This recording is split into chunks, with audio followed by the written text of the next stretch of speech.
नमस्कार। आज हम बात करेंगे रुद्र चंडी माँ की शक्ति। ये शक्ति क्या है जो हम सबके अंदर है? तो शक्ति का कार्य है जागृत करना, गति देना और भीतर सोई हुई चेतना को सक्रिय करना। हम सबके भीतर, हम सबके अंदर यानी कि भीतर एक सोई हुई शक्ति है, उसे ही रुद्र चंडी माँ की शक्ति कहते हैं। वो शक्ति का कार्य क्या है? जागृत करना, गति देना और भीतर सोई हुई चेतना को सक्रिय करना, एक्टिव करना। मेरे शब्द भी उसी शक्ति का माध्यम है, क्योंकि माँ प्रकृति चाहती है कि उसकी हर संतान जागृत हो और जीवन के प्रत्येक विषय के प्रति उसकी चेतना हर क्षण सक्रिय रहे। माँ प्रकृति यही चाहती है कि आपके अंदर की, हर इंसान के अंदर की सोई हुई चेतना जागृत हो जाए। इसके लिए सबकी समस्या एक जैसी नहीं होती हैं।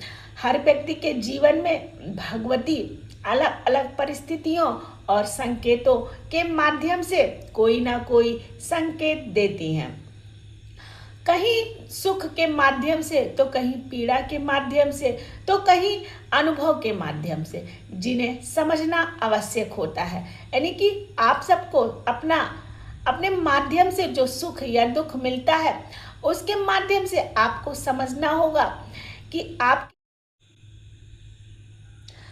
वह हमें बार बार सचेत कर रही है। प्रकृति हमें बार बार सचेत कर रही है कि जीवन को समझो और अपनी चेतना को जगाओ और इस ईश्वर की बनाई हुई सुंदर रचना को संवारने में अपना योगदान दें। हम प्रकृति से जन्म लेते हैं और उसी से जीवन पाते हैं, फिर भी उसी का भक्षण करने लगे हैं आज लोग। इतनी बड़ी भूल और क्या होगी कि जिसने जन्म दिया हम उसी का आज भक्षण कर रहे हैं। प्रकृति आज बहुत पीड़ा में है। आपको समझना होगा कि हमारी प्रकृति आज बहुत पीड़ा में है। वह जितना दे रही है उतना ही हमारे हाथों से वापस भी ले रही है।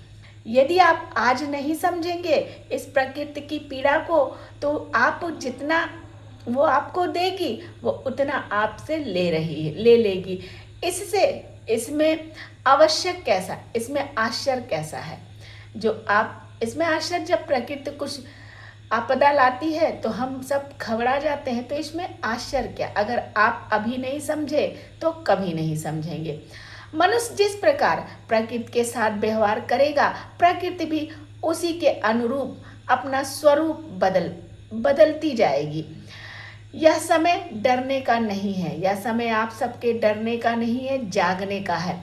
क्योंकि माँ भगवती हर घटना के माध्यम से यही कह रही है कि अपनी चेतना को जगाओ। माँ भगवती हर समय यही कह रही है कि अपनी चेतना को जगाओ और प्रकृति को समझो, और जिस सृष्टि ने तुम्हें जन्म दिया उसकी रक्षा करना सीखो। तो मैं यही कहूँगी कि आप सब अपनी चेतना को जागृत करने के लिए तैयार हो जाइए, क्योंकि प्रकृति किसी को छोड़ती नहीं है, वो किसी को भी नहीं छोड़ती है।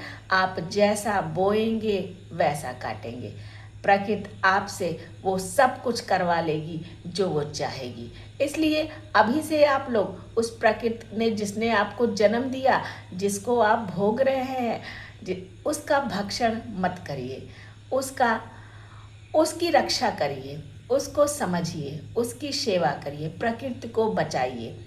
राधे राधे।